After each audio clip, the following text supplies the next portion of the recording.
नवीन को अंदर मैं भी बुलाता हूँ, नवीन को अंदर इनको बुलाया, अगर वो नहीं है तो के साथ बात हो जाए। अरविंद अहरवाल, नरेंद्र अहरवाल, नवीन, इनको भेज दो आप अंदर। नरेंद्र अहरवाल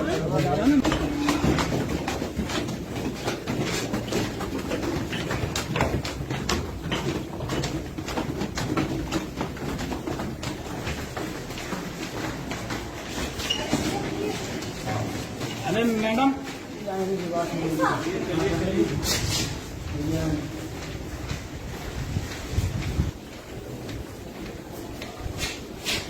थोड़ा ना बता देना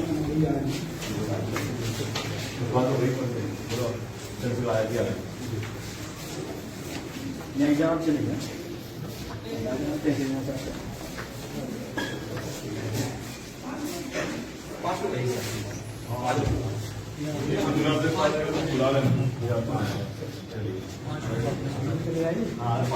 नवीन को धन भैया को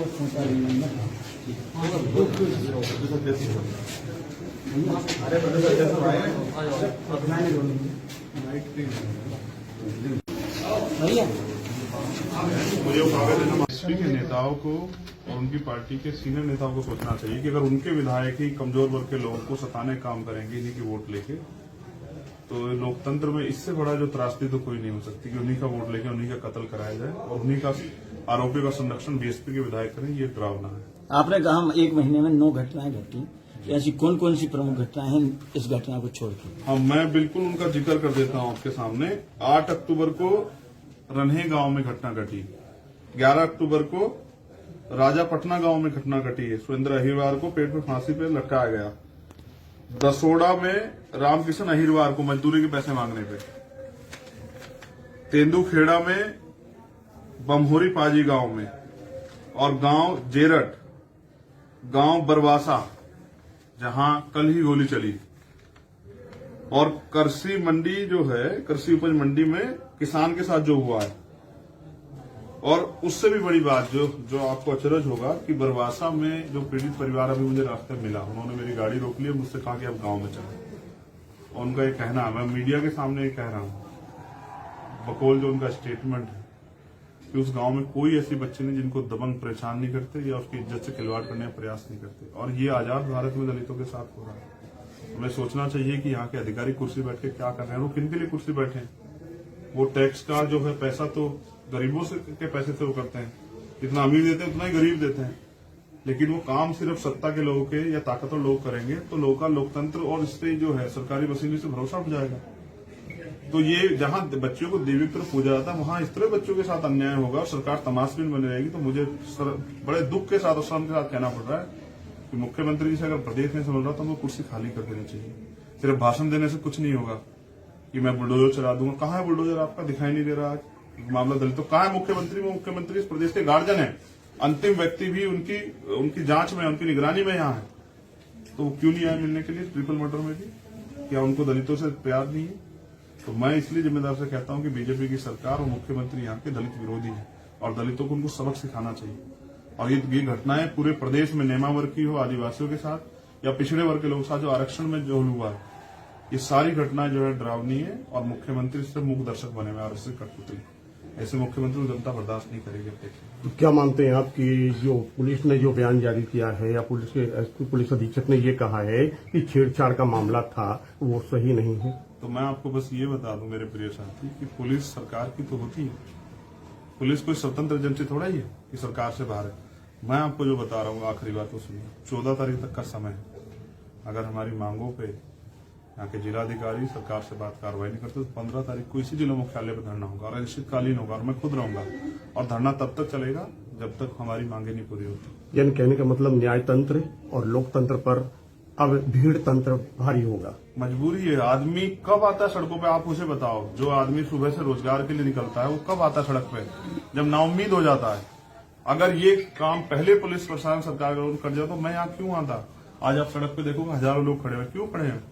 क्योंकि वो ये नहीं चाहते भीड़, इसलिए लोकतंत्र तो वही तो भीड़ वोट देती है। वो रैलियों में जाती तब तो भीड़ तंत्र हावी नहीं होता।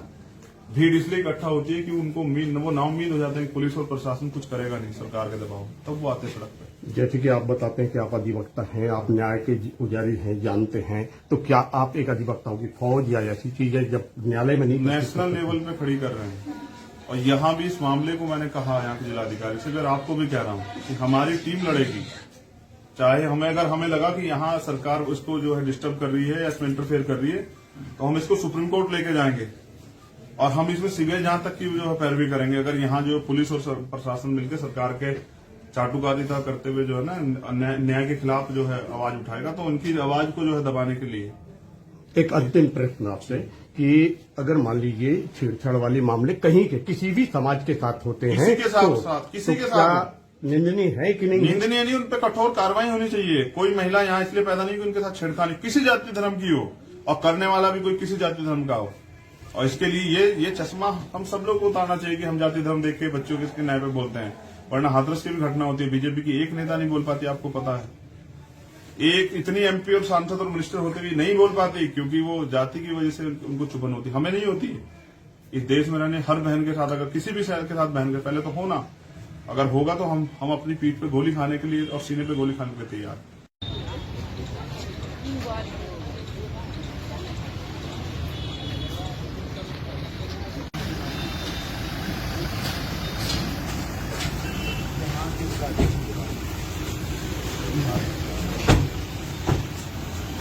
नवीन को अंदर मैं भी बुलाता हूँ, नवीन को अंदर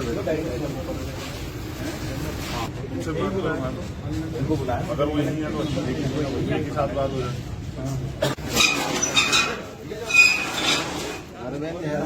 नरेंद्र अहरवाल, नवीन, इनको भेज दो आप अंदर। नरेंद्र अहरवाल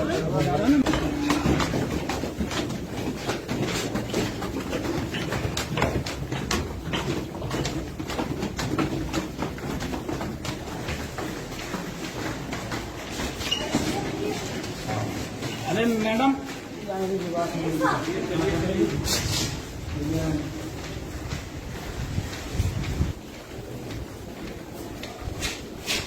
थोड़ा ना बता नहीं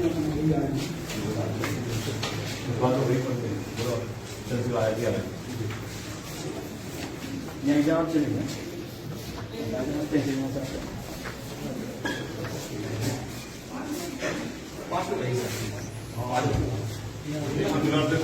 बुला लेना। नवीन को धन भैया को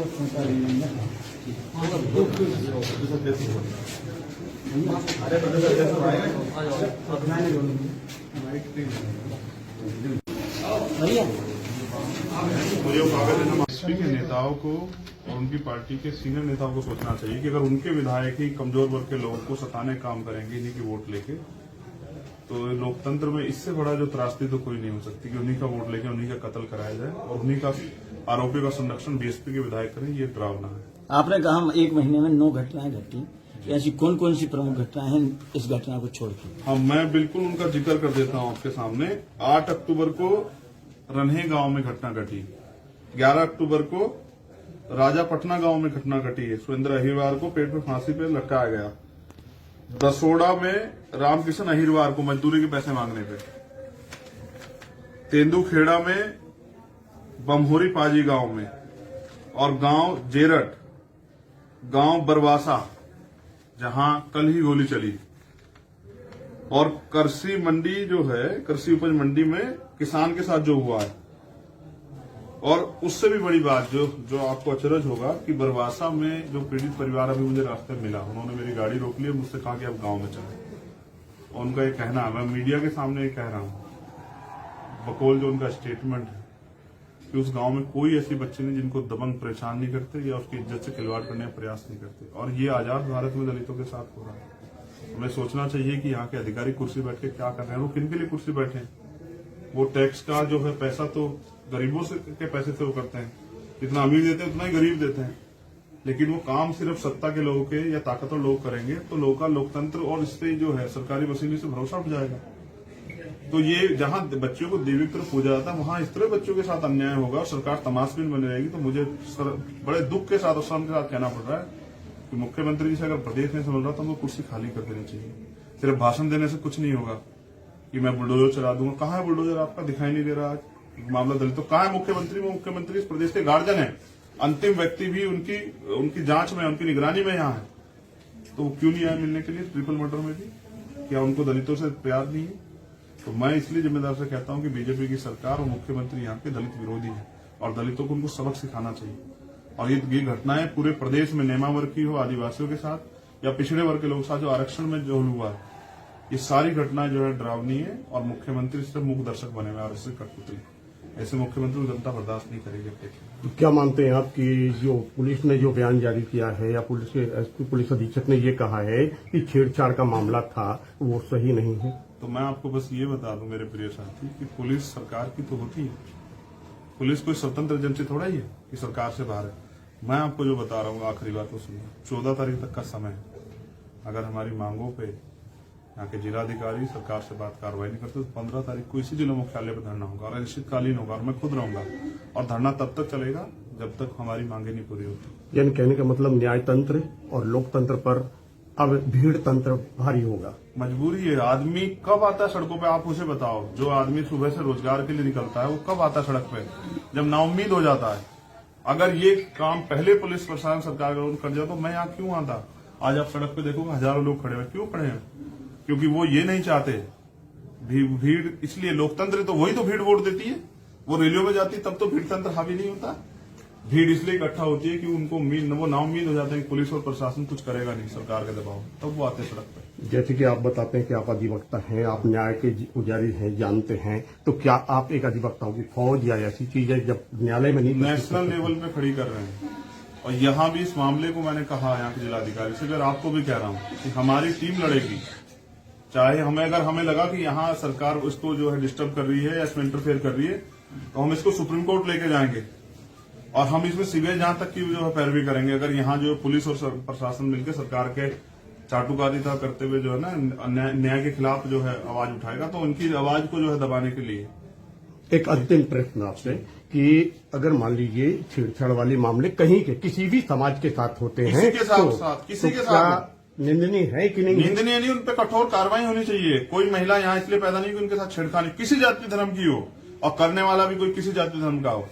और इसके लिए ये चश्मा हम सब लोग को उतारना चाहिए कि हम जाति धर्म देख के बच्चों के न्याय पे बोलते हैं, वरना हाथरस की भी घटना होती है। बीजेपी की एक नेता नहीं बोल पाती, आपको पता है।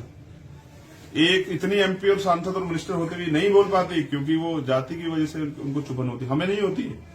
इस देश में रहने हर बहन के साथ, अगर किसी भी शहर के साथ बहन के पहले तो होना, अगर होगा तो हम अपनी पीठ पे गोली खाने के लिए और सीने पे गोली खाने के लिए तैयार।